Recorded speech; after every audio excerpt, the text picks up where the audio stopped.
A little bit about OSPRE. The Office for Strategic Preparedness and Resilience, or OSPRE, is Nigeria's national center for the coordination of early warning and response mechanisms. It was established by Presidential Executive Order 123 in line with the ECOWAS Treaty. So in a nutshell, OSPRE is Nigeria's early warning center under the ECOWAS Early Warning Directorate, and it's been charged with assessing threats and opportunities facing Nigeria as a country. The Director General for OSPRE, Chris Ngodo, would have loved to be here to give us welcome remarks, but then he's currently quite tied up due to the emergency with the announcements by the military junta in Niger, Burkina Faso, and Mali that they intend to leave the ECOWAS bloc.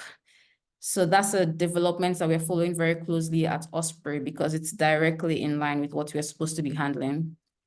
I'm also happy to welcome you on behalf of Aloinett. It's a firm that I run, and it's an advisory firm that supports both public and private sector stakeholders on key development issues. Once again, you're welcome to this webinar. It's a Tuesday afternoon. I think I need to get some sleep. And I mean, I'm glad that you're able to make the time to join us today. What is today going to be about? What is today going to be about? The objective of the webinar is to explore the critical question of how to protect and prioritize the well-being of Nigerians amidst stringent economic reforms. We seek to explore strategies for placing people at the heart of policymaking, ensuring that economic reforms do not come at the expense of the average Nigerian. Just last week, the Nigerian Economic Summit Group presented their outlook for 2024, reflecting on the macroeconomic challenges facing Nigeria and then what is to come this year. But today, we won't be talking too much about numbers. We'll be focusing on people. As one example, the official unemployment rate, due to the revised methodology or the full adoption of the ILO methodology, is now less than 10%. So whether it's 5% or 5 point something percent. But then that does not really reflect the reality of joblessness in Nigeria. So instead of focusing on numbers, we'll be focusing on people. Another example is that petrol subsidies were removed last year, and this has somewhat improved Nigeria's fiscal health. But then a lot of other things have happened as a result of that. So again, we'll be talking about the impact of the removal on Nigerians and how Nigerians can be better supported. At the end of this webinar, I hope you have a richer understanding of the current state of affairs in the country. And then for us at OSPRE, the deliberations here will inform the advisory that we share with the federal government, because I think I did not mention that OSPRE is actually supposed to be a think tank within the Nigerian government under the Office of the Vice President. It's just a very new organization. I know many of us have not heard of it, but then we hope to be doing a lot more in the policy space this year. At this point, I'd like to turn to our amazing panel that we have lined up to share insights with us today. They're some of my favorite thinkers in the Nigerian policy space, and I don't say that lightly. It's such a pleasure to have them with us today. So we're going to start with Nabila Aguele. Nabila, I know you're here, and I hope I pronounced that correctly. Nabila is currently the Senior Fellow at the African Center for Economic Transformation, ACET. She used to be part of the last administration in the Ministry of Finance. We also have Nonso Obikili. He's a Development Coordination Officer and economist at the United Nations. We have Mma Ekeruche. She's a Senior Research Fellow for the Center for the Study of the Economies of Africa, CC. And then we have Kelvin Emmanuel. He's a co-founder or CEO at Dairy Hills. Thank you so much to all of you for joining us today. It's a pleasure to have you here with us. And I look forward to having, an engaging conversation, an insightful conversation on these issues that we have already mentioned. So I will start with you, Nabila, and just, creating a bit of a backdrop for the rest of our conversation. We are quite familiar with the domestic challenges Nigeria is currently facing. I don't think there's anybody here that is unfamiliar with them. It's a daily reality. But however, Nigeria is not alone in this, as these challenges are mirrored in many other African countries and even to an extent across the developing world. At the recently concluded World Economic Forum, there were multiple references to the end of development. This suggestion that developing countries may remain stuck where they are, and we should just all move on, right, as a global economy.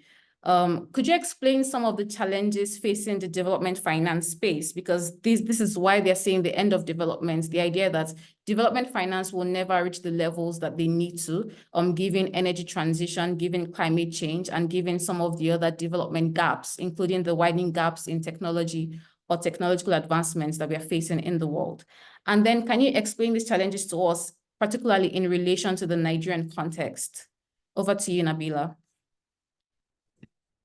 Thank you, Tenny, for moderating this session, and thank you to our conveners for bringing us all together for this important conversation.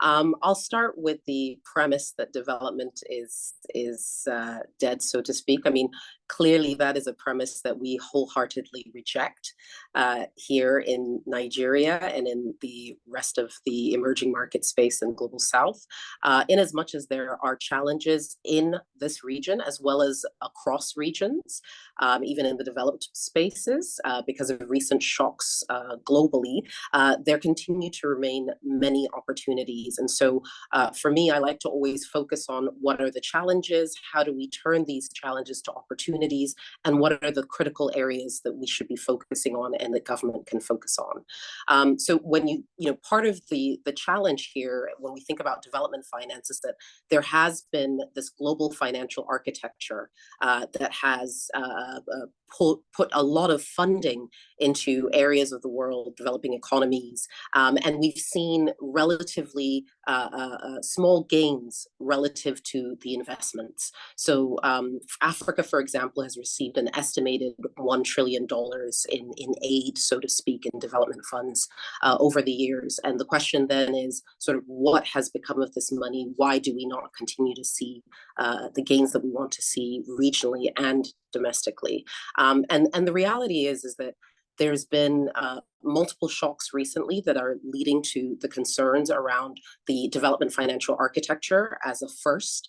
There's legitimate questions raised around how this architecture came to be and the frameworks, the existing frameworks, and the extent to which they actually serve countries in the Global South and developing economies. And so there is a concerted effort, a push to realign those organizations and their frameworks, their approaches to financing to the needs of those who are typically disenfranchised and were not participating at the time that those structures were put in place. What it also means is that, especially given recent shocks such as COVID, the disruptions to food supply chains because of different conflicts around the world, and domestically, of course, we've had this drop in crude oil that has led to challenges and other issues exacerbated by our longstanding challenges around revenue mobilization. What this means for countries such as Nigeria and regions such as Africa is that we need to see this funding as one that is going to ultimately, even if it is increased at some point, is never going to be enough. We need to look inward.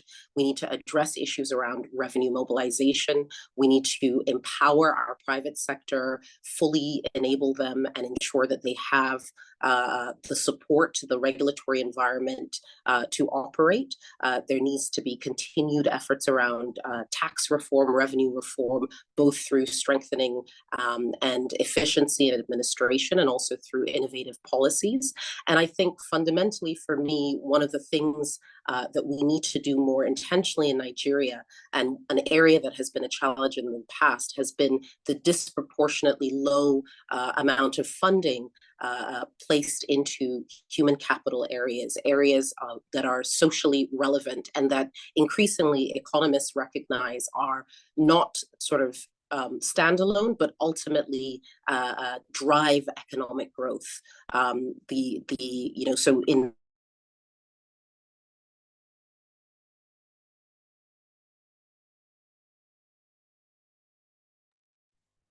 Nabila, are you there? I think we just lost her, if that was from her end and not my end. All right, so I'm sure she's going to try to reconnect if it's a connection issue, and then to continue what she was explaining. But then she was talking about the revenue mobilization space for development. Really, just today I was doing some research on development finance and trying to really leverage maybe geopolitical funds for investment. And then there's a fact that, there is a little bit of a mismatch between what private sector actors are looking for typically, and then what public sector actors are looking for. So she was describing the INFF that seeks to sort of like bridge those gaps. But I'm sure when she joins back, she'll be able to explain that in more detail to us.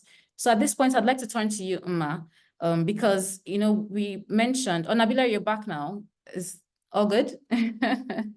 I am. My apologies. My network. I've been having challenges there. Yeah. Yes. So I guess I'll just end by saying, there needs to continue to be a focus on strengthening our fiscal position, addressing issues around revenue. But even as as government approaches those challenges, there needs to be really good scrutiny around the use of those funds. Funding is constrained. Investments are constrained. There's challenges around FDI, but as we continue to grow those areas and investments, there needs to be more continued discernment around where monies are invested and alignment between those investments and sustainable development goals, ultimately. Yeah. Thank you for that. And it's really not, it sounds very straightforward, but sometimes it's quite difficult, to know what to prioritize in a context where there are so many competing priorities and where everything feels urgent. Education feels urgent, healthcare feels urgent, insecurity, instability feels urgent. At the moment, we find ourselves pouring a lot of resources into defense, it's very important, but then there's a question of how do you address some of the underlying causes? So we're going to come back to you later to share some ideas with us on what the way forward for those problems are. I'd like to turn to you now, Mma. We've been talking about jobs. I mentioned the new unemployment, rates that we have that the NBS, shares with us as Nigeria. I think the last time they said it was 5.3%. I don't know how far it is now. And then the question of jobs in Nigeria is a perennial one. I think for as long as we remember, we've always needed to produce jobs, to provide jobs. In fact, it's not just Nigeria. It's not even just Africa. It's a global thing. Even in the US, they need to announce how many jobs the economy provides every month, because that's one way you can directly impact citizens, putting money in their pockets, not through social transfers, but just by letting them use the skills that they have, whatever those skills are, to earn a living for themselves. Now, in the Nigerian context, it's a bit complicated because, like we mentioned last year, there were a number of economic reforms that have, in some ways, even further shrunk the employment space for employers. So you have people laying off workers, you have people even closing up shop, and then, and to an extent, this will be reflecting in the new unemployment numbers that we may see this year. So I'd like to hear from you directly. I've given a bit of a summary, how the recent reforms in terms of the removal of the fuel subsidy and then also the foreign exchange reforms have affected Nigeria's industrial sector and then the capacity for job creation from within the sector. Great question, Tenny. And again, thank you very much for the invites. Well put together webinar. So the unemployment situation, like you mentioned, is a long-standing one, right? I remember when I finished school in 2013, I had to, literally go from office to office to give out my CV, right? And, I had people who would tell me that if it was Nigeria of the 80s, it would have been more easier, basically, or it would have been easier to get a job, right? The figures speak for itself. 5% or 5 point something percent unemployment rate. And it may seem small, but that's only because, like you said, the methodology was changed so that our figures are internationally comparable, right? So just to put the number in context, the unemployment rate for the entire region, sub-Saharan Africa, is just about 6%. A little over 6%. So because we're at 5% doesn't mean that we're doing well. No, we still have a large amount of our population without jobs. 3.5 million Nigerians every year are churned into the labor markets, right? The reforms that have been put in place by the current administration, yes, they are market-based reforms. They are what the Bretton Woods institutions have always admonished us to do, right? Ensure that we don't have multiple exchange rates. The official exchange rate is reflective of what is actually going on in the markets. Ensure that we remove fuel subsidy as well. But then it's had very terrible consequences for MSMEs, even for international organizations as well, international corporations. We've seen a number of them exit from Nigeria across several industries, whether it's airlines or the aviation industry, Emirates, or whether it's consumer goods industry, P&G, or pharmaceutical industry, GlaxoSmithKline. So we've seen several of them, exit the country. Again, there's so much forex shortage, right? Last I researched, the CBN has about $7 billion forex shortage to meet, right? So forex shortage shortfall. These international companies are not willing to, they have, basically the government is owing them all this money. I know for Emirates, right? So that has made them exit. Again, it has resulted in, loss of jobs. For MSMEs, for those that have not been able to cope with the increase in fuel, or which again affects cost of production, there's hardly any company that doesn't use some source of energy. So whether it's electricity or fuel shortage, the cost of the increase in fuel prices has affected these companies. And so we're seeing companies silently closing down. So the NBS hasn't released recent unemployment figures, but I anticipate that unemployment will all the more increase in the near future. And worse still, it's counterintuitive, but in Nigeria, the unemployment situation affects the most educated more compared to the least educated. So unemployment for those with post-secondary school qualification is around 8%. So the more educated that you are, the less likely you are in terms of finding a job, right? So the less likely you're going to find a job. Again, this speaks to the informality of the economy. A lot of the so-called opportunities are mostly available to those with very, very low skills or low education. So that's basically where we are at, and hopefully, so these are the early stages of the reform.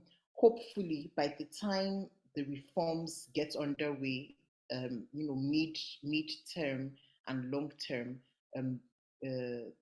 companies would have recalibrated and would be in a better position. But for now, unemployment situation is worsening.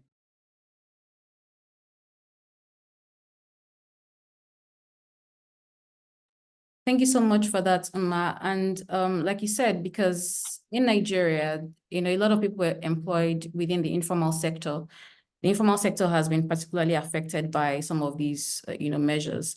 Even when it comes to the removal of the fuel subsidy, we'd always point out that for the larger firms, they would use diesel, and diesel was already deregulated. So the removal of the subsidy on petrol was actually affecting, like you said, the MSMEs even more than than the larger firms, and really pushing even more people out of the employment brackets. And the issue here is that even though we haven't seen the numbers from the NBS yet, we can already somewhat feel it, so there's been an upsurge in crime, in cities in Nigeria, whether it's about kidnapping every other day or whether it's about home breakings, there's been an upsurge there. And you'd expect that that is also because of some of the underlying socioeconomic issues that are going on. So at this point, I would go to you, Nonso, because I know you do a lot of work on inequalities, spatial inequalities. And this is particularly important because I don't think there are many people that follow this in Nigeria.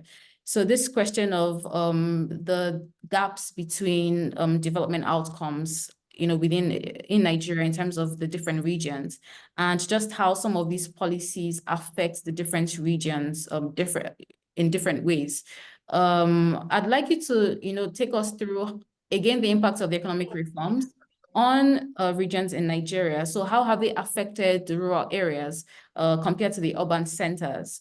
And what may be the implications for spatial inequalities in Nigeria? Are we seeing them growing even wider, or are they getting smaller? Are they staying where they are? Over to you, Nonso. Okay, thank you, Tenny, and thank you to friends that I haven't seen in a while. It's good to see all of you. I think, yes, if you start from the perspective that Nigeria is a very diverse country, then you can see how any kind of impacts will be diverse depending on where you're standing, right? One thing we know is that Nigeria has a very large rural population and a very large urban population. But also there are spatial inequalities from north to south, from east to west, across states, across zones, across gender, which is also an important cleavage. And in understanding the impacts of any policy, you kind of have to understand how the policy impacts the various different groups, right? We tend to get lost in the average statistic. Or we have a poverty rate of 60%, or we have people on the bank rate of 40%. But that's an average. And in every cleavage, there will be different impacts. For a policy reform process like the fuel subsidy reform or FX subsidy reform, yes, the reforms are important. And yes, there will be temporary negative impacts. We hope that the positive impacts would come up at the end of the cycle, but they are temporary input that we have to kind of manage. And so the question is, how do these impacts influence different segments of the population? If I were to cycle through some of the major cleavages, rural areas, there are definitely impacts there. We know from some of the surveys that rural communities tend to spend less on transportation costs and tend to spend less on some of the kind of goods and services that will be directly impacted by FX. But it doesn't mean that there are no impacts, right? If you see a transmission from fuel subsidy reform to food prices, that impacts rural communities. You see an impact from fuel subsidy reforms to even transportation costs, that impacts rural communities. So rural communities are impacted as well. It's often forgotten is that we have a very large chunk of urban poor who are perhaps the most vulnerable to reform, right? People who you don't think of as living in villages, who you don't think of as being poor in the traditional sense because they're living in Lagos, in Abuja. But there's a very large segment of urban poor who are perhaps the most impacted by these kind of reforms because they're the ones who spend a large chunk of their expenditure on transportation. They're the ones who rely on food that's produced by somebody else because they can't farm, they have to buy for somebody else. And they're the ones who are the most vulnerable. And as Mma mentioned, we have a very high proportion of the population who is informally employed. And so they're the ones who will be excluded from your typical kind of salary increases or your typical kind of, standard social safety net process. And so there's a big constituency there who I think is often ignored. I think one of the data points that we have from one of our surveys last year was that, for example, there's actually more people who are living in food insecurity in Lagos compared to any other states, right? You wouldn't think of Lagos as a place where you would see a massive chunk of poor people. But the data suggested you have over 2 million people just in Lagos alone who are food insecure, and that will be the state with the largest number of people compared to any other state. And so I think, yes, in terms of thinking about the impacts of policy, it's important to move beyond the average and start to see how the policy reform and the policy impacts influence different constituencies. Just to give another example, one of the things we learned from COVID was that the shocks from COVID were very different for men and women, right? Yes, we were all locked down. Yes, we were all kind of impacted in some way. But we saw that the shocks for women were much worse across many statistics, whether it's across violence against women, whether it's across having to dedicate more time in the household and lose upon income opportunities. We saw that the shocks were much worse for women. And so you're thinking about policy reform and efforts to kind of alleviate the suffering from this policy reform. It's important to think about the dynamic impacts across different groups. So yes, you mentioned rural, urban is one.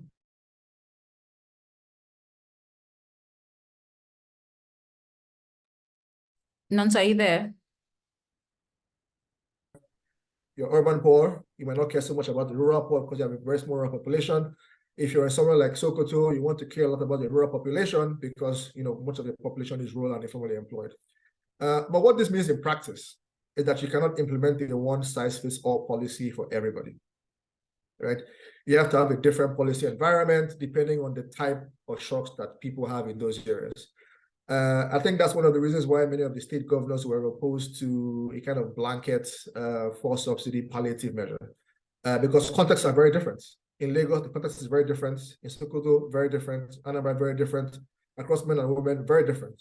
And so I guess my key takeaway or my key ask will be to remember that focusing on the average is important, but narrowing into specifics, into rural, into urban, into gender, into people with disabilities, into urban poor is kind of a very important part of kind of the policy process. And so you don't forget that as you implement your policy support measures going forward.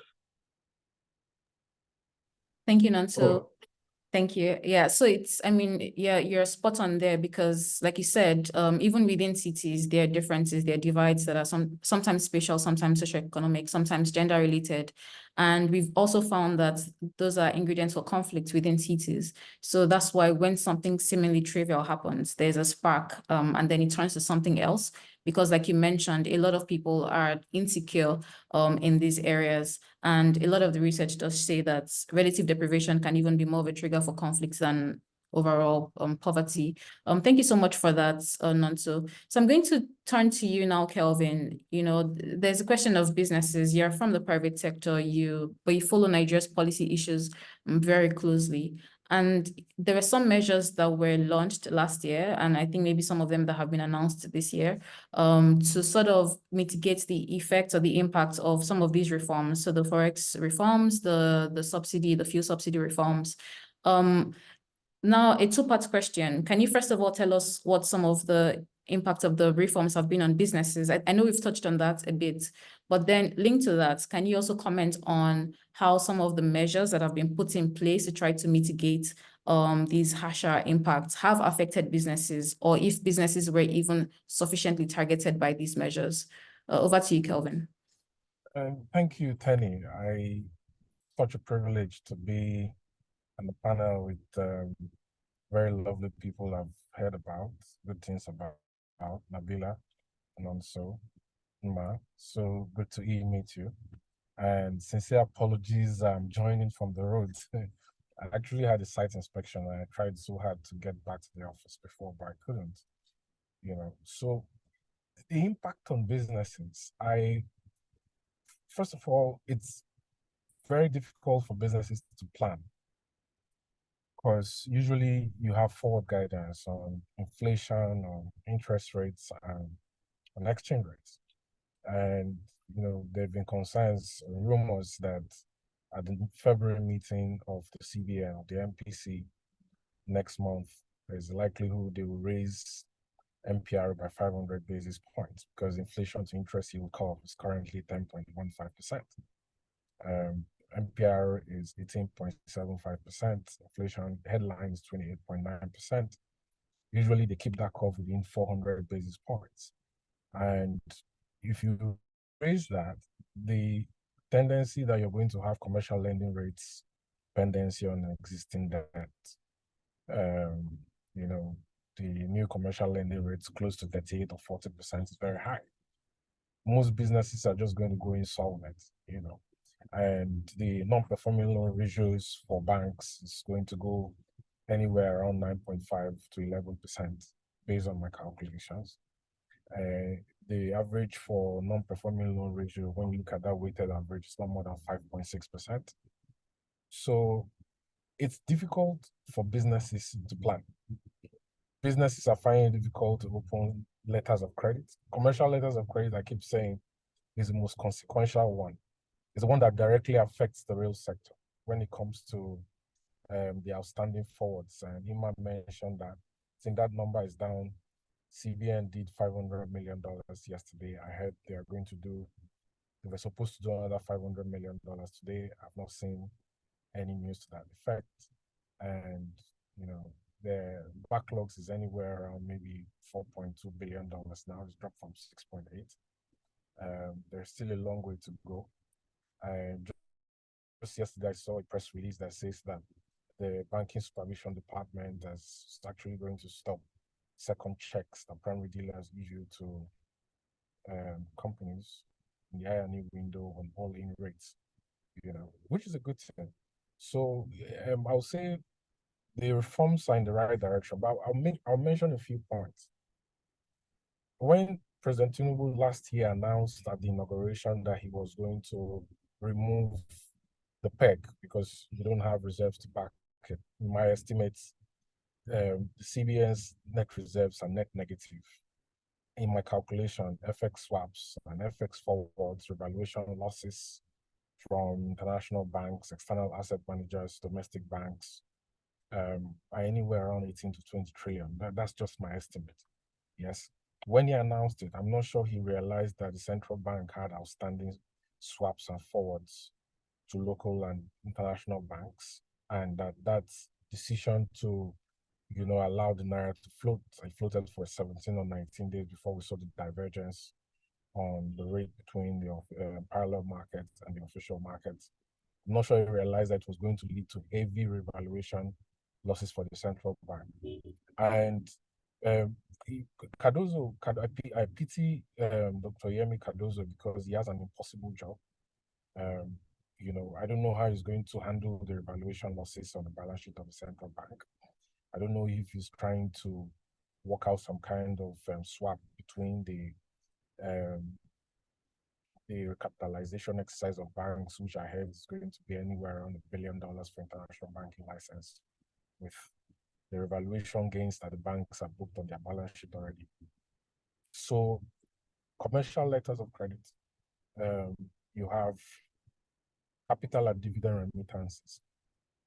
So in an attempt to see that you tighten monetary policy to see if inflation will slow down, if you raise MPR too much, you stand the risk of blowing out the credit market, credit risk, both for the banks and for the private sector. If you don't raise it, there's a capital flight to dollar-denominated assets, and you're going to see continuing inflation you have in the markets today because in my view, inflation is both cost push and there is a component of the FX rates that plays into inflation, because you don't have a lot of enterprise manufacturing in Nigeria. Typical example would be the fact that, for example, the line in which our business is building manufacturing operation in 2024 for industrial starch. About 78% of all the starch used for manufacturing in Nigeria is imported. That's the reality. You have bio-grade ethanol, you have so many other commodities that are used in pharmaceutical industry and consumer manufacturing that is imported. How do companies open LCs to import raw materials? This is the question. They benchmark their FX rate at 300 naira above the parallel market rate. So, for example, if the exchange rate today is 1,440, for example, 1,450, they're adding 300 naira on top of that. That rate is passed on to the consumer because the rate at which they are pricing their goods and services is not at 1,450 or 1,000. They are pricing it at 1,750. That's the reality. So in looking at it, I will not tell you I have the answers. I can tell you the problem. I can give you indicators to what I think the solutions are. But like Nabila said earlier, we have a crisis of revenue. South Africa has a revenue to GDP ratio, I think, of around 22%. If I'm not mistaken, Egypt has it at around, Egypt has dropped from 18 to somewhere around 15.7, if my numbers are not wrong. Nigeria needs to ramp up on revenue to GDP. Nigeria needs to, change its fiscal strategy, its medium-term expenditure framework from debt as a means to finance budgets to revenue. And a key way to look at this problem is to address the issue of multiple taxation across the units. For example, River State has like 91 different taxes and levies that are collected in the state. 91. Yeah, Ogun State has about 44, if I'm not mistaken. Lagos State has between 47 and 52. Yeah, the telecom companies are saying that Nigeria has the highest taxes and levies that are collected in most of the markets around the world. That is a cause for concern. So if you can harmonize taxes and levies across federated units, collapse the revenue collection functions of the MDAs. I always say this, Nigerian Customs Service has no business collecting revenue from Yeah. They don't have no business. It's not their work. Their work is trade facilitation. NCS is supposed to be under trade and investment, not under finance. FIRS should be the number one stop for government collections. Okay? NNPC has no business collecting dividends on behalf of NLA, of the government in NLNG or WACPICO. They don't have any business. What's the connection? It should be the work of the Ministry of Finance Incorporated. Yeah. Okay. All right. So, Kelvin, we're going to come back to solutions. You're already proposing some solutions. So we'll actually be touching on those in the next round of questions. But thank you for already sharing some of those ideas. And to everyone that's listening, you can ask your questions in the chat, or if you'd like to ask your questions verbally, you can raise your hand and we're going to call on you. The first round of questions was about some of the challenges, and the next round is going to be about the solutions that we think that we can propose. So Kelvin, you were already talking about the big issue of trying to raise revenues, right? Trying to grow the revenues for the federal government, for the state government, for governments at all levels. But then there's a struggle of the social contracts in Nigeria. Not many people are open to increased taxes. Like you said, it's more about a harmonization of taxes and not necessarily increasing them. I know there's even some research that says that if the taxes are harmonized and streamlined, there's more to gain than even trying to create new taxes. And we are even on our end doing some research on what it would look like to tax the digital economy, because some of the richest people in Nigeria now are those that are working for foreign organizations, but are based in Nigeria and receiving their salaries or their fees in dollars. Mma, you're smiling. And it's the truth. So they're receiving dollars, and every day the dollar is going up. But then, I'm sure most of them, even if they were interested in paying taxes, they're not even sure how they would go about that. So that is something there that, we can already start to tap into. And then you spoke about growing exports and the fact that at the moment, it seems like the ecosystem is more about even frustrating exports. I saw some data not too long ago, actually just a couple of days ago, about a firm that was trying to set up manufacturing in Nigeria. And then they wanted Nigeria to be the export hub for a couple of their other markets within Africa and outside Africa.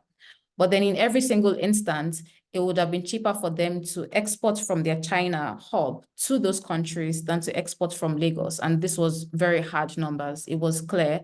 It was even, I think the difference was up to 5 or 10 times in many cases. So sending a container to Cote d'Ivoire from Lagos was much more expensive than from their China office to Cote d'Ivoire, or from Lagos to Cote d'Ivoire, or from the China office to Cote d'Ivoire. So even the aspirations to become an export hub, whether for Africa under the free trade agreement or for the world, there's a lot of things that are happening there that need to be addressed. You mentioned increased investments, and Nabila, you mentioned this actually about the fact that we need more investments coming in for sustainable development. We also spoke about improving spending, and Nonso, you touched on this a bit. It has to be more inclusive, whether spatially, whether it's about gender, or whether it's just about demographics.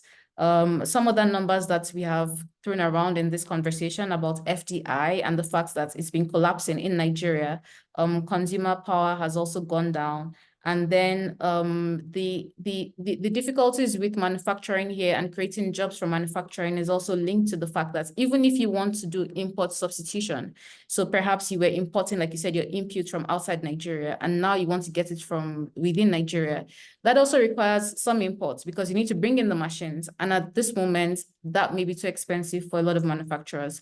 So would like to hear some strategies that you think that we can adopt going forward. Now, this round of questions again is in two parts. For those that did not reflect on some of the measures that were put in place last year, for the measures that were put in place, so for example, for transportation for you, Nonso, the government last year tried to subsidize, interstate transportation and then government-run transportation. Do you think that was enough to address some of the spatial inequalities? And what would you recommend going forward in general in 2024 for the government in trying to, recover or revive the Nigerian economy? So I'll start with you there, Nonso. Yeah. You're muted. Yeah, thank you. Difficult question. I don't think I'm in a space to comment on the policy itself. I think like every policy measure, if you benefit, it's good for you. If you don't benefit, then it's not. And I think at least over the Christmas period, you can argue that the bulk of Nigerians did not travel and so did not directly benefit from the policy. So I think that's clear. But I think in the long term, what to do to kind of manage spatial inequalities, I don't want to say simple, but it's not very sexy because people don't like to hear it. The foundation for any economy starts with the people, right? The people are the ones who innovate. The people are the ones who think of ways out. People are the ones who create stuff. People are the ones who find solutions. And so investing in people is probably the smartest way to go about trying to rectify any or kind of manage any kind of spatial inequalities. Investing in people starts from investing in mothers and babies, in their nutrition, right? Learning starts from when you're that small. Investing in proper nutrition for mothers and babies. It starts with investing in education for most people. Basic education, you don't even have to go too far. Basic education, so people learn how to learn and learn how to find solutions to their problems. And of course, investing in health, because health is wealth, as we say. So investing in people is the start of any kind of long-term strategy to manage these spatial inequalities. Of course, you need to give people the tools to kind of create activity. You need to give people the tools to engage in the global economy. You need infrastructure, you need roads, you need ports that work, and in which you can compete with ports from China. You need telecom infrastructure so you can engage in the global economy. You need infrastructure that will allow you to participate in the global economy and participate in generating activity for yourself and for your community. And of course, last but not the least, migration is still a key tool for escaping poverty, whether that be migrating within the country or migrating elsewhere. And that's the harsh reality, right? If you look at what has become the economic center for Nigeria, and that's Lagos. And Lagos is really a story of people migrating to create economic activity. And so, it's always difficult to accept that economic activity does not have to be distributed everywhere evenly all at once. And that people move, and that has been the story of human societal development, people moving to where economic activity is happening. And so you need to be able to allow people, or to have the infrastructure that allows people to move to where activity is happening. In Nigeria, we have all sorts of issues around moving from your state of origin to state of residence and all those kind of things. But if you see migration, even within Nigeria, as a potential way to allow people escape poverty and create economic activity, then we can kind of think of that as one of the strategies. I mean, we produced a report late last year that showed that in the last decade or so, people have really been moving to Lagos and Abuja and in some respect rivers. And that's really trying to take advantage of opportunities, take advantage of ways to improve their own livelihoods. And so just to wrap up, so I don't take too much time, 3 things: investing in people, nutrition, health, education. It's not very sexy, but those are really the dynamics. Those are really the factors that drive long-term economies. Infrastructure that allows people to participate in global economics, in global economies, in local economies, and migration that allows people to move to where things are happening. Thank you, Nonso. So I think this is a perfect way to segue into you, Mma. I know you've done some work on services. So because Nonso mentioned migration, and then Am I there? Okay, Yes, yes, perfect. I am. Yeah. He mentioned migration. He mentioned migration within Nigeria, but we know that there's also a trend of migration out of Nigeria. He mentioned investing in people, so human capacity development. And then if we draw this back to incomes and the fact that people need more money in their pockets, whether it's from within the Nigerian economy or from outside the Nigerian economy. Now, two things to mention here. One of the policies by the current administration, it's called the National Talent Export Program. So it's an effort to try to secure service jobs or services jobs for Nigerians in the digital economy again, and then to just more or less, getting Nigerians to work in Google, but then living in Nigeria so that there's more money coming in as far as the balance of payments or the balance of trade goes. Am I there or she disconnected? I can hear you now. I Okay. lost you when you said National Talent Export Program. Yes, so the National Talent Export Program, I'm just trying to find yes, the National Talent Export Program, which is the idea of exporting services. So services in terms of Nigerian services, maybe they are software developers or programmers that are, that can work for organizations out of Nigeria while staying in Nigeria and then just bringing some income in here. And then connecting this to some work that you have done on something called Industries Without Smokestacks, which is this new idea that industrial growth increasingly will be service-based, right? So a lot of scholars are now saying that manufacturing is very important, but then you need to grow service jobs. So I'd like you to comment on this in terms of the way forward for Nigeria and for jobs in Nigeria. Do you think that, what are the measures that, what measures do you think we can use to grow the capacity for people to export their services, even regionally, not just within the cities? And then what do you think about the measure by the government to try to start to export services? And what other strategies can be used to grow industry, whether it's hardcore manufacturing or whether it's more service-based activities? Over to you. I hope you're still there, Mma. I think we might have lost her again. Okay. Mma, can you hear us? I think the mic is muted. Yeah, she hasn't Or she connected has no mic. to the audio. Okay, so maybe meanwhile, Nabila, you're back, and we will go to you. Nabila, you're there. Okay, I don't know if it's my connection that's going crazy. Sure. Okay, that's Hi. Yes, I'm here. okay. No, it's my connection, but I think there's something generally going on today. Yeah, I think for a couple of weeks, actually, both a lot of the major providers seem to be struggling with internet provision. But it seems like Mma is back. Mma, are you there? Yes, I am. Okay, then maybe if you heard the question, we can just go to you. Okay. Apologies. Did we lose her again? Oh, that's crazy. I think we lost her again. All right, so maybe we'll just give her a second because I can see that she rejoined. Yeah.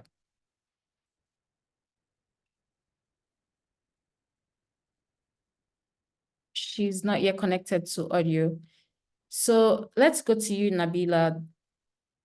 If you can hear me, I hope you can. You can hear me? Cool. Yeah. So some of the things that we've been discussing. Yes, I can. Great, awesome. Nonso was talking about how we need to invest in healthcare, we need to invest in infrastructure, we need to invest in human capacity development. And I know that this is right up your lane. But the issue that we have is, the federal budget this year is huge. It's the biggest that we've had in recent history or even ever. But then it's never enough. So it doesn't matter how many trillions of naira we say we are dedicating or we are allocating, it's never really enough. We have a really large population, we have a lot of needs, but then I know you have some ideas in terms of how to prioritize budgets. So how to make sure that budgets are gender sensitive and how to make sure that they are inclusive. So I'd like you to please share some key measures for us that can guide spending this year and even for future budgets. How can we make sure that even the scarce resources that we do have available to spend are used in the most optimal way, and that they're actually addressing some of the challenges that we need to be addressing in the Nigerian economy. Over to you, Nabila.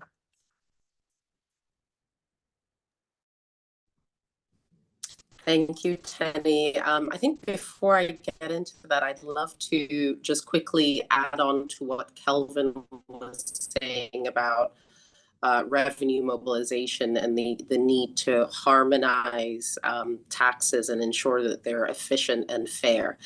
And we see already with the launch of the Presidential Committee on Fiscal Policy and Tax Reform, that is one of their critical mandates, is to scrutinize the litany of taxes that private sector companies are subjected to. And so we're looking forward to seeing continued reforms in that area and engagement, and of course paired with digital innovation as well to ensure efficiency. I agree completely with Nonso.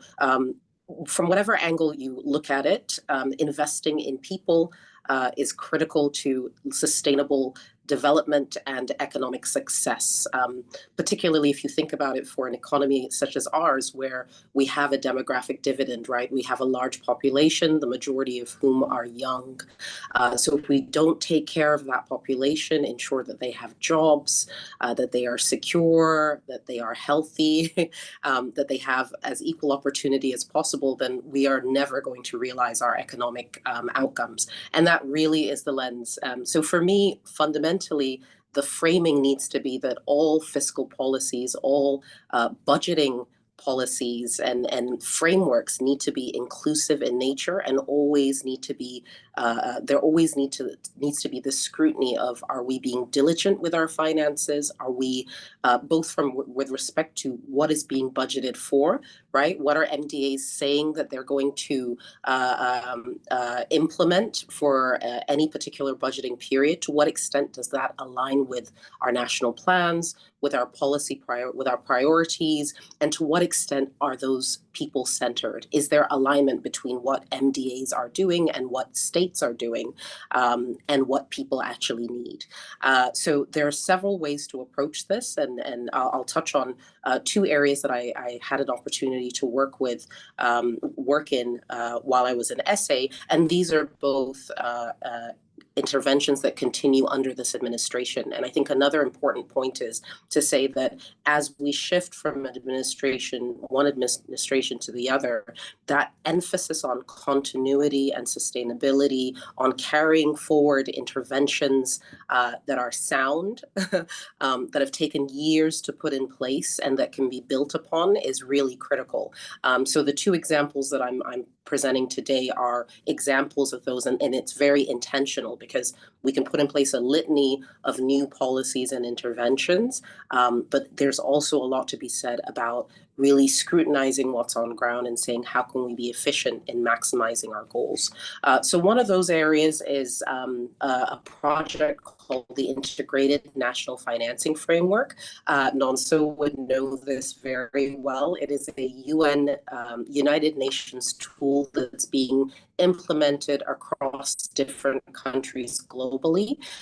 Nigeria was the first country to complete this process, and we now have what's called a national financing strategy.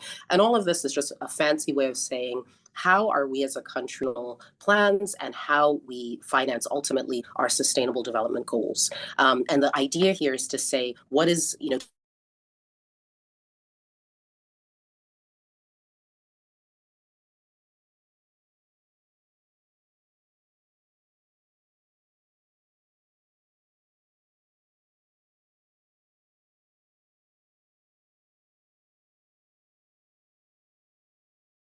Nigeria is. And then over the course of a period of about 2 years or so, we then built out a financing framework that is quite robust and gives government an opportunity to design and cater an action plan for implementation. And the idea here is to say, all these different interventions that we have or opportunities that we have, whether it's better tapping into the diaspora, and their potential for investment back home and opportunity back home, whether it's tax efficiency and aligning our revenue mobilization with our tax policies so that we maximize, whether it's gender sensitivity or trade. There's a different multiple mixes of interventions that government should be looking at holistically, both in terms of domestic revenues, private funds domestically, as well as international public and private funds, so that we can actualize our goals. And this financing framework is aligned with the medium-term expenditure framework and underpinned by an M&E plan. It is one that was launched by the former president in 2022 at the UN General Assembly, a first for any country globally. And I will say that internationally and regionally, countries are looking to Nigeria to see how we can leverage this INFF to ensure a more transparent approach to raise as recently as at COP in Dubai on a panel on how the INFF can help Nigeria achieve its goals, linking, of course, to issues around climate finance, and there's a lot of opportunity there.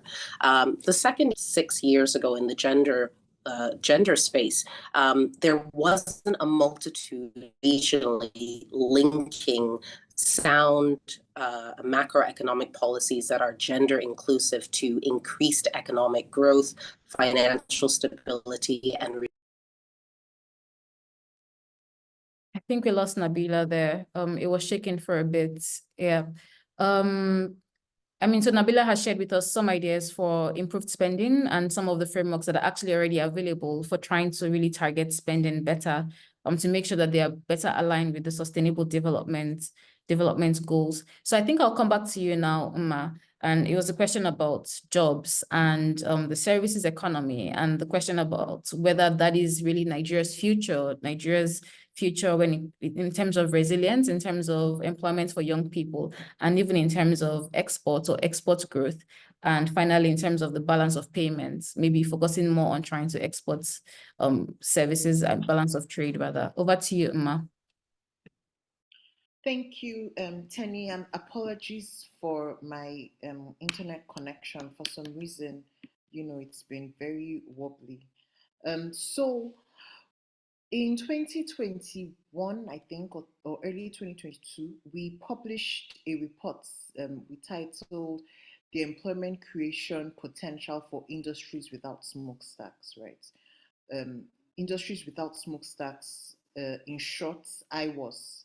And what these industries are, basically relatively new industries that are rivaling manufacturing in terms of having better productivity, increased productivity, in terms of employing young people, women as well, and in terms of generating revenue and foreign exchange earnings for countries. We did the analysis for Nigeria, and we found that there were 3 IWAS sectors in particular that are gaining traction in Nigeria. So first, financial and business services, second, ICT, and then third, formal trade. For other countries, there are other IWAS sectors that are gaining traction: agro-processing, tourism, horticulture. There are a number of IWAS sectors. However, we also did an analysis on the challenges these sectors are facing. We interviewed businesses in these sectors, and the challenges that they talked about, Nonso spoke a bit about them. Kelvin as well spoke about them. They're not hard to know. They're age-long issues that we faced. Transport infrastructure, one, electricity, lack of electricity, lack of affordable credits, education and skills, poor education and skills among workers, and then implicit tax. So the first, transport infrastructure, there's a lot of attention, uh, or aviation is gaining a lot of attention in the transport infrastructure phase landscape, which is great. However, what we want is a multimodal transportation system, right? You don't want to, I'm not saying the idea of Lagos having its own airline is bad. No, that's great.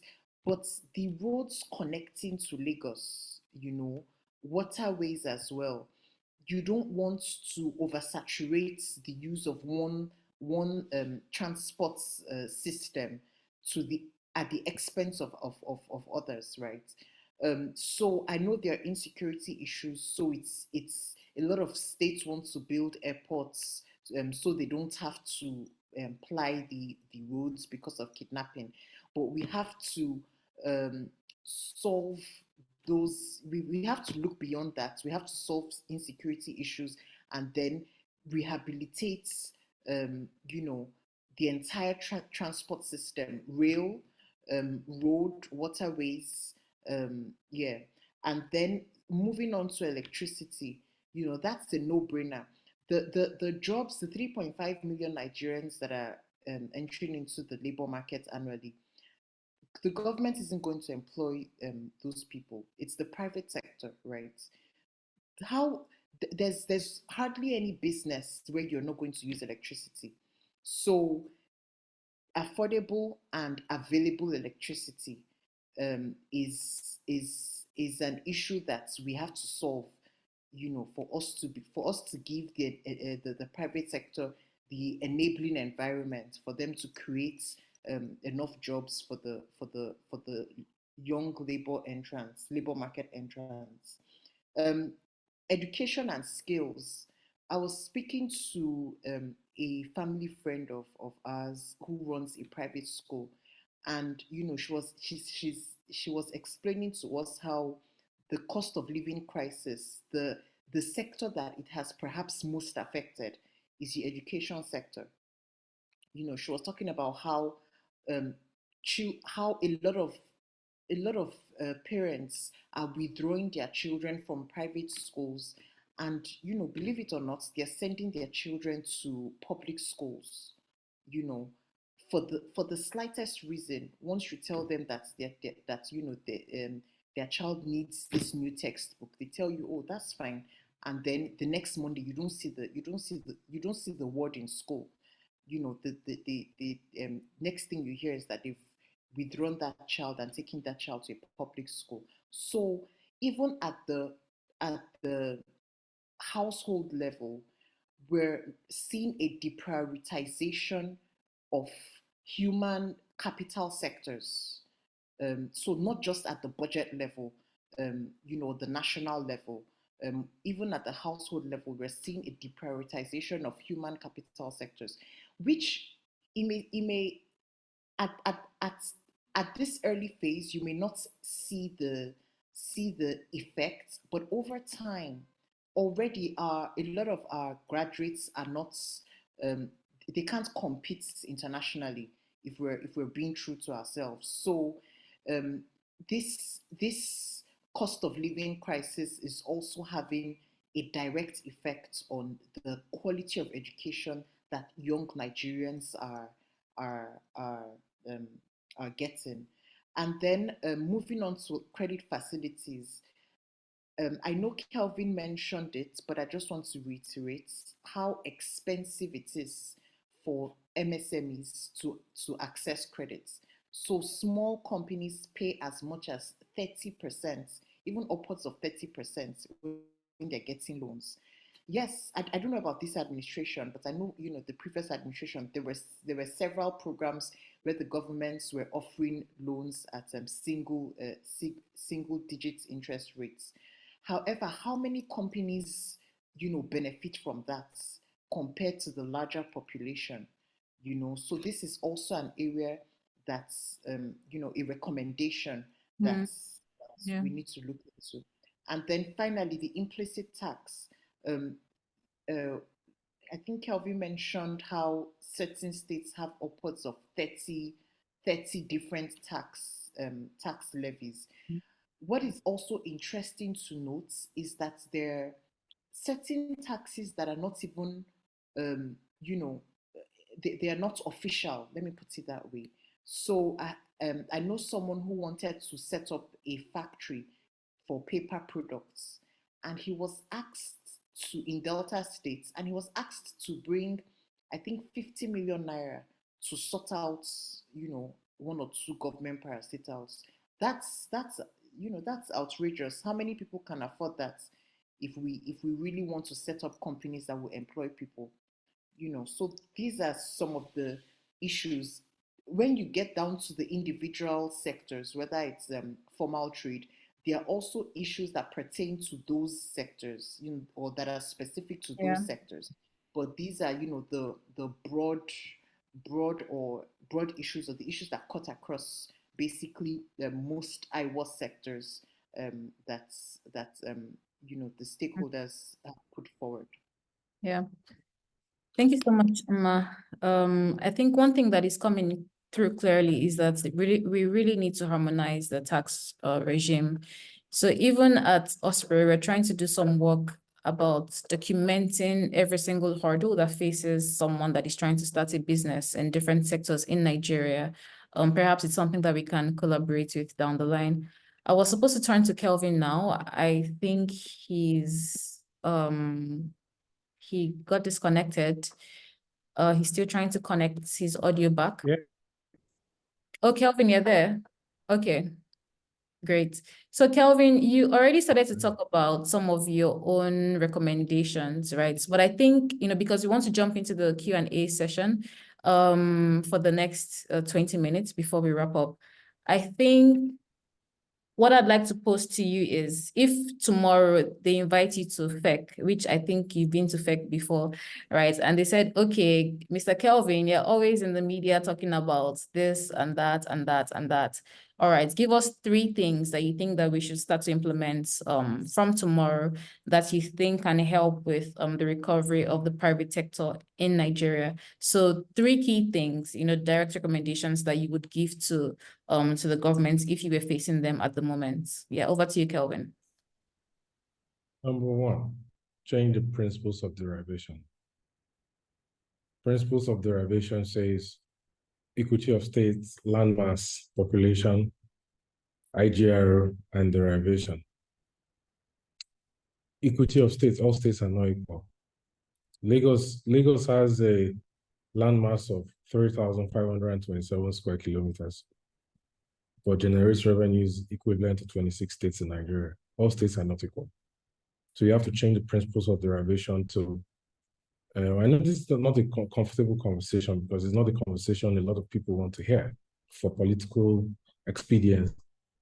But the reality is that until states feel that there is equity and fairness in terms of revenue mobilization and sharing, there will not be competition between the states.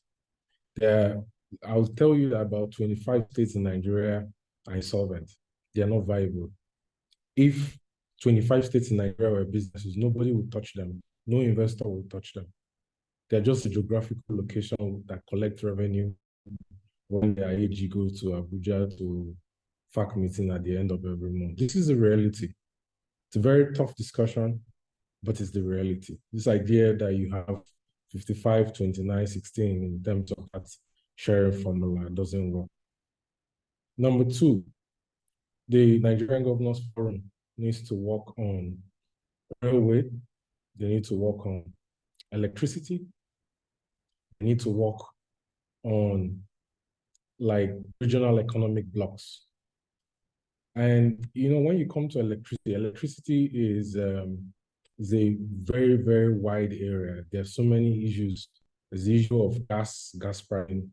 There's the issue of the collections for discos, and the fact that the impairment losses are very high.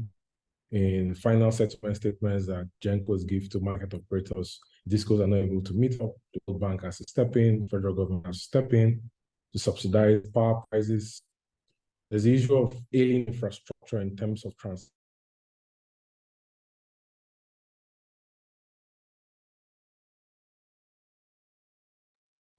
Kelvin, are you there?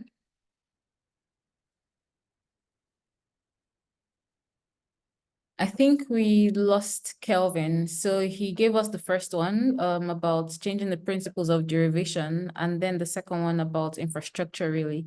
Kelvin, you're back. So maybe we can go to the third recommendation. Yes. Yeah. There's the issue of ailing infrastructure in terms of transmission.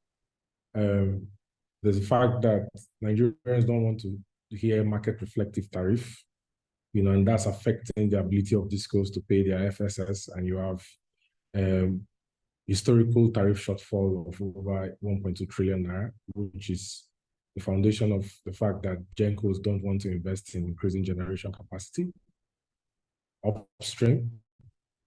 And then the fact that, look, the cost of importing steel, which is a major cost into building railway lines across Nigeria, vertical, horizontal railway lines across Nigeria, is a problem. Look at the exchange rate. How much are you going to import? How much are you going to import steel to build railway lines? NYOMCO is practically not existing. They are not doing anything. So the government needs to, privatize, get off the business of the private sector, allow the private sectors to run steel. Steel is a major problem. Without steel, there's practically no heavy industry because you need steel to build gas pipeline infrastructure. I'll give you an example, Tenny. Nigeria needs about 10,000 kilometers of gas pipelines, to pipe gas within the country for power generation, grid and non-grid, and for so many other uses. Nigeria currently has about 2,000 kilometers of gas pipeline infrastructure within the country. The cost of pipes for building gas pipeline is a problem. AKK was suspended for a bit because of issues. Abuja to Kaduna was suspended because of issues around, they have some court issues and the issues around the cost of, things going up based on where things are compared to where they started when they commissioned final investment decision. Yeah. So the FEC will take tough decisions. And for me, the most consequential decision the president will take, which is not popular, which will bleed him politically, the most consequential one is the issue of fiscal federalism. Without fiscal federalism, there isn't much you can do to really move Nigeria forward, because in my view, the constitution we're operating with is outdated. That's my view anyway. Thank you so much for those 3 points. I mean, like you said, we're very familiar with them, but then it's good to get a reminder about how salient they are to some of our challenges or for some of our challenges. So we have some minutes left, and I can see that there are lots of questions in the chat for the speakers. I'd also like to say that if you're in the audience and you have something to contribute, so you want to say something and you're able to speak, you can raise your hand. We'll give you 30 seconds to 1 minute to contribute to your perspective on some of the issues that we have discussed today. But meanwhile, there's certainly a lot more questions than we can address in the 14 minutes that we have left. I can see a lot of questions from Sheung. So Sheung recently did a study, actually the study that I was referencing, on some of the fiscal challenges in Nigeria and what some of the options are. So I can see that there have been a number of questions drawn from that research that he did. But let me start right at the top. So there was a question from Richard. I don't know if he's still in the meeting, but then Richard was asking about measuring unemployability and whether that will help with resolving the unemployment problem. So I think as one way to further enrich the data that we have, I mean, at the moment we measure unemployment by education level. It'll be interesting to figure out what methodology you'd use to measure unemployability. So I'll take that to, I think, between Mma and Nonso. I think one of you be able to speak to that to that question. But then we're going to group the questions. The second question here from Michael is about the currency redesign and the effect it's had on consumer power. So, has there been some research? I think this was directed at Nonso. If there's been some research or some data really on exactly the impact of that redesigned policy and on informal businesses and inequalities in Nigeria. So that's for you, Nonso. And then from Charles, there's a question about the energy policies in Nigeria, and the fact that the components that we use are manufactured outside, and it reduces the amount of jobs we get from the sector. So are there ways we can change this? I think it's some of what, Kelvin was also touching on, the fact that even try to start to produce domestically, you need to import machines, and that's already is quite expensive for many firms in Nigeria. So those three questions, first of all. For Nabila, I don't know if you're still in the meeting. There is, Nabila is not in the meeting. So those three questions, maybe starting from you, Nonso, then over to Mma, and then to you, Kelvin. Okay, thank you. Let me just go very quickly. I think unemployability it's difficult to kind of measure because it really depends on what the firms are looking for. And so the trend globally tends to look at what we call skills mismatch. What firms are trying to, what kind of employees firms are trying to hire versus what kind of employees are available in the labor market. I think this is more really about administrative statistics. We are still kind of trying to develop our system of statistics in Nigeria to be less survey-based and more administrative-based. I know NBS has some plans on that, but I'm not sure how far that has gone or if that includes kind of outcomes in the labor market. But it's definitely something that can be suggested that should be looked at. I think in the long term, you want to have a match between what employers want and the skills that employees have. And incorporating that into statistics going forward will be good. How you will do that will be complicated, but I'm not particularly sure. In terms of the cash crisis, I think the lessons going forward are that policies can have very interesting impacts if you don't kind of consider the costs and benefits before you do them. I think it's a lesson learned that Nigeria still has a large segment of the population that depends on cash. And as far as we've gone with digital innovation, with kind of mobile banking and digital financial services, we are not at the end of the runway yet. And there's still a large role for cash to play, especially in rural communities. And so I think it's been a lesson learned for Nigeria going forward that cash is still important, and managing cash is still kind of an important policy outcome. I think that's all I would like to say on that front. Over to you. Thank you. So over to you, Mma. Okay. So what the NBS did was that they used the same methodology that the ILO, International Labour Organization, uses, right, for to measure unemployment, which basically says that if you work less than 40 hours a week, so that's 8 hours a day, then you are unemployed, right? So changing the methodology has not addressed the unemployment situation, and I don't think the NBS thinks that because they've changed the methodology, it has addressed that. They just want to make our data comparable to, say, Ghana or Sierra Leone or country in the world, right? But what it also revealed, what the new methodology revealed, is how high underemployment is. The previous methodology used to go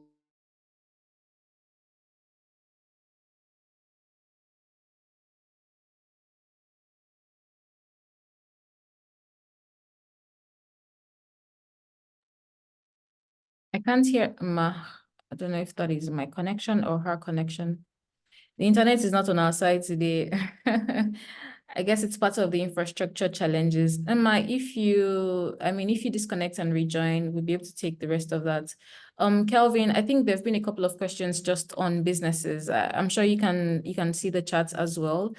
Some questions about international trade, some questions about services exports. I think we already touched on that. But then some questions about entrepreneurship and then incentives to encourage the growth of service startups.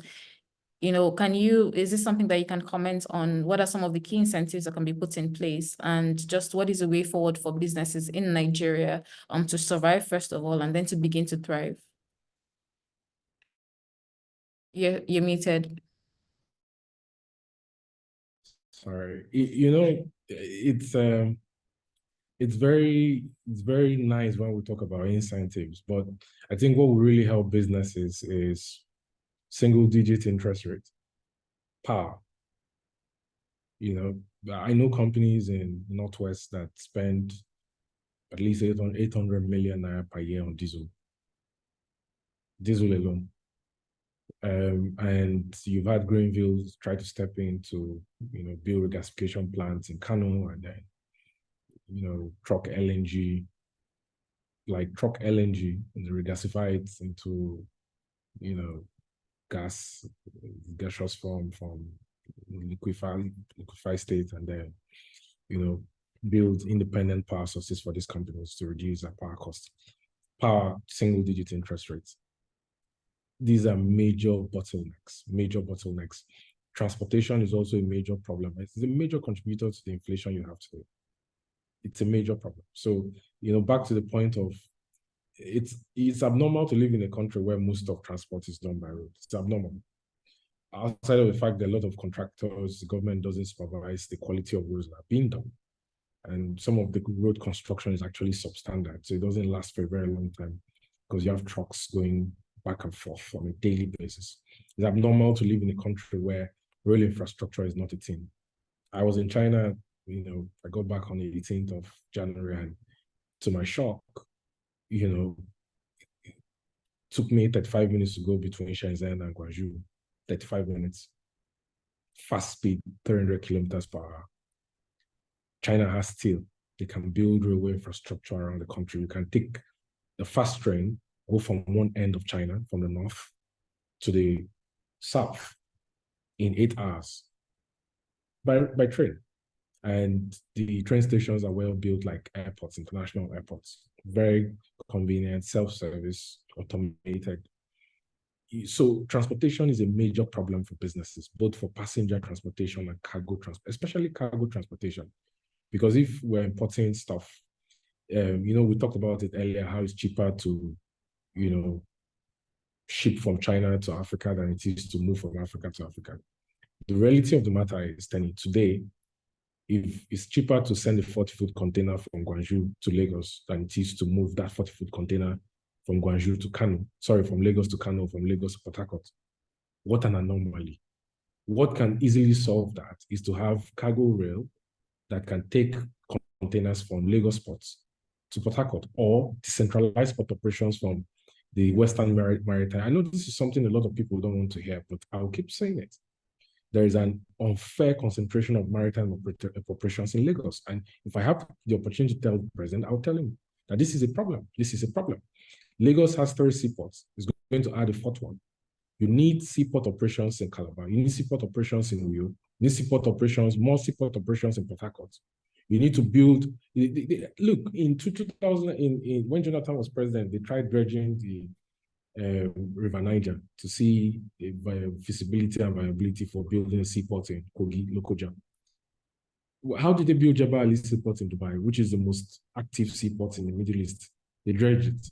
Why do we think you can't get NIWA to dredge into River Niger and into Lokoja to build a seaport to serve the entire northern region? You need port operations, you need rail, you need power. This is the foundation for businesses to thrive. No amount of incentive of saying you're going to give them 5 million naira grant or you're going to give them 10 million naira SME loan is going to be more consequential, like addressing these hydra-headed problems that businesses need to thrive. That is the equalizer that small businesses need, not handouts.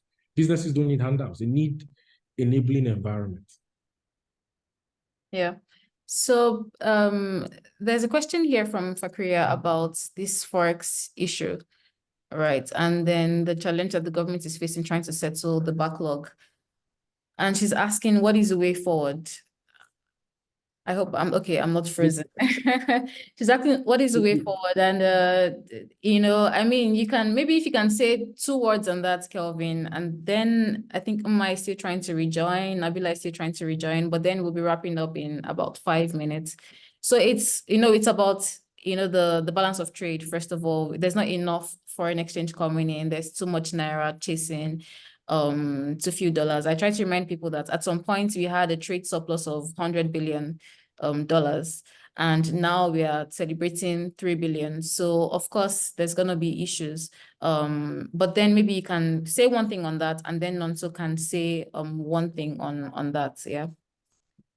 So number one, they need to stop domestic crude oil supply allocations, number one. Number two, the government needs to change the business model of NNPC. NNPC needs to become an operator. NNPC is not a regulator. It's not a policy-making institution. It's a business. NNPC, thousands of staff will be better suited to actually put to good use. Like Aramco, develop operational capacity to increase the amount of shares they get in any PSC or joint venture. Encourage the building of more rigs. Nigeria currently has about 16. It needs more rigs, deep offshore investments to increase the production. They need to build floating LNG vessels to trap associated gas, increase the amount of LNG revenue that the government gets to address the FX shortage. These are not immediate solutions, but I'm afraid to tell you, Tenny, there are no fast miracle solutions to the problems Nigeria has. I'm afraid to say. Yeah, especially not at this stage. Mma, it's good to have you back. I hope your internet is going to remain stable. I think Nonso and Kelvin need to tell us which networks they're using if you're in Nigeria, because for the rest of us, it's been crazy. Oh my God, we lost Mma again. All right, so Nonso, if we can hear from you on this issue with the Forex, right? It's sort of like one of the defining issues in Nigeria today. I think Mma might be back. Mma, are you there? Yes, I am. Okay, okay. Maybe I think I already directed a question at you. Do you remember what the question was? Yeah, and I responded. It was about Oh, the yes. unemployment. Yeah. But Mma, can we hear from you on diaspora remittances just very quickly maybe in 1 minute? And what role you think they can really play in Nigeria's resilience, because it's sort of like the other side of the Japa wave, right? A lot of people are leaving the country, but technically we can find a way for that to benefit. Okay, we lost her again. Nonso, I'll come to you on Forex. Yeah. I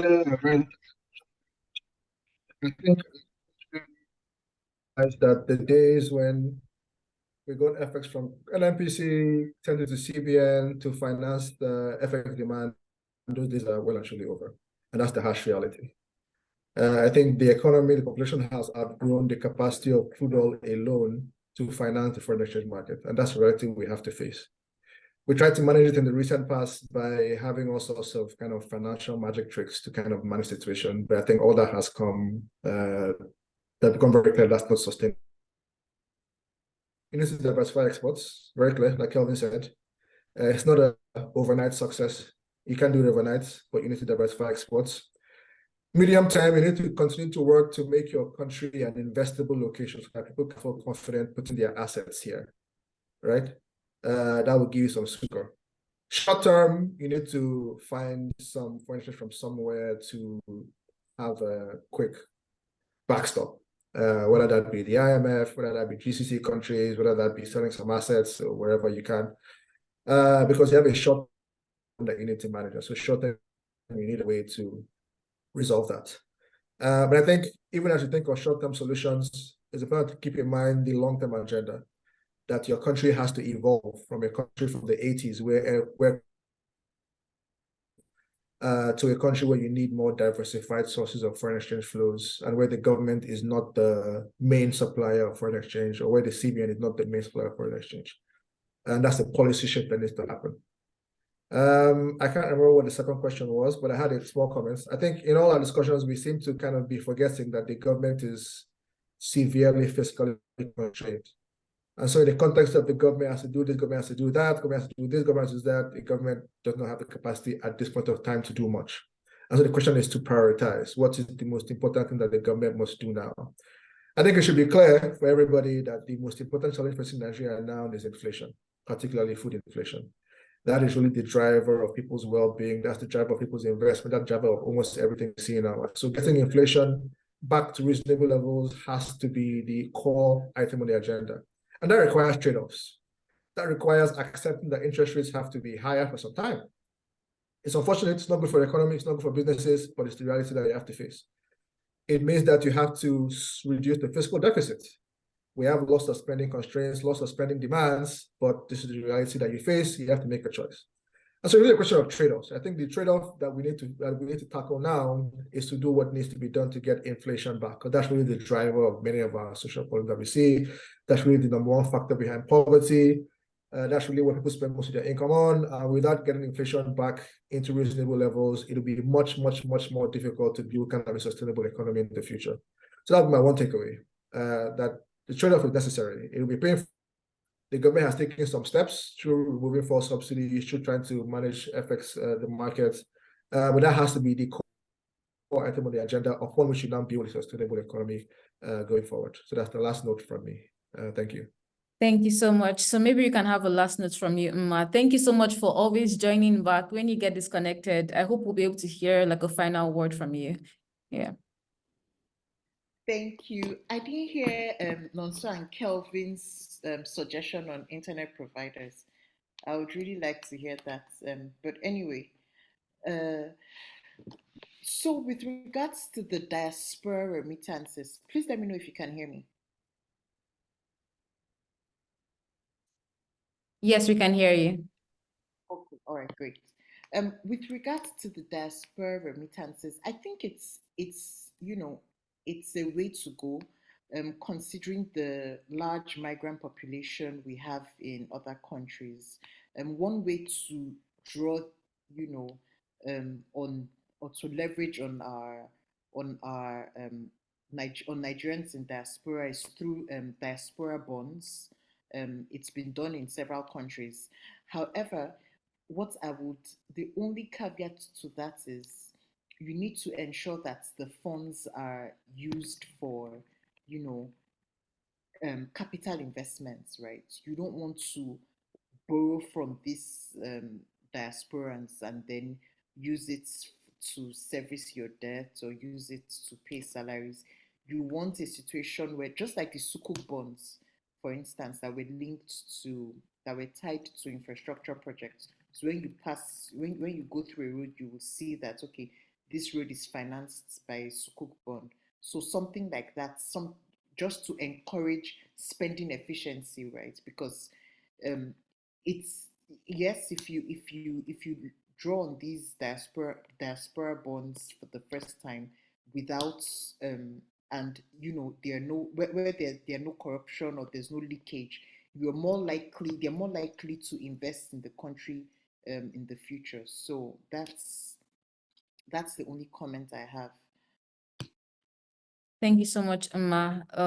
Thank you to you, Nonso. Thank you, Kelvin. I'm not sure Nabila is in the room. I think she wasn't able to rejoin. She tried a couple of times. Thank you to the four of you for sharing your insights with us. And thank you to everyone that's joined the session. Thank you for your comments and questions in the chat. We know that there are a lot more questions, but then we're going to compile them and see if over the course of the next couple of weeks, we can share some insights even still from our speakers on these questions. So we have come to the end of today's session. Like we explained at our end, at Osprey, this is very useful for us because it then informs the advisory that we can share through the office of the VP. You're right that the challenges that we're facing are immense, but then somehow we push through the same way we pushed through with this webinar, even though the internet was chasing us from the village. So yes, we're going to share the recording to those that attended the session.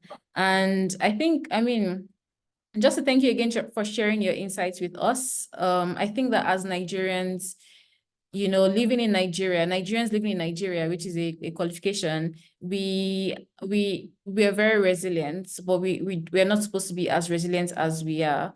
or as we have needed to be. But then one thing that comes through clearly is that we will keep on pressing forward to the extent that we can. And that the government needs to be showing up a lot more for Nigerians in the different socioeconomic categories, or in the different regions, or whether it's by gender. So we'll share the insights from this session with everyone that attended. We'll also share the recording. And I think we can call it a good afternoon. Yeah, thank you so much. Thank you. Thank you. Great day. Thank you, webinar.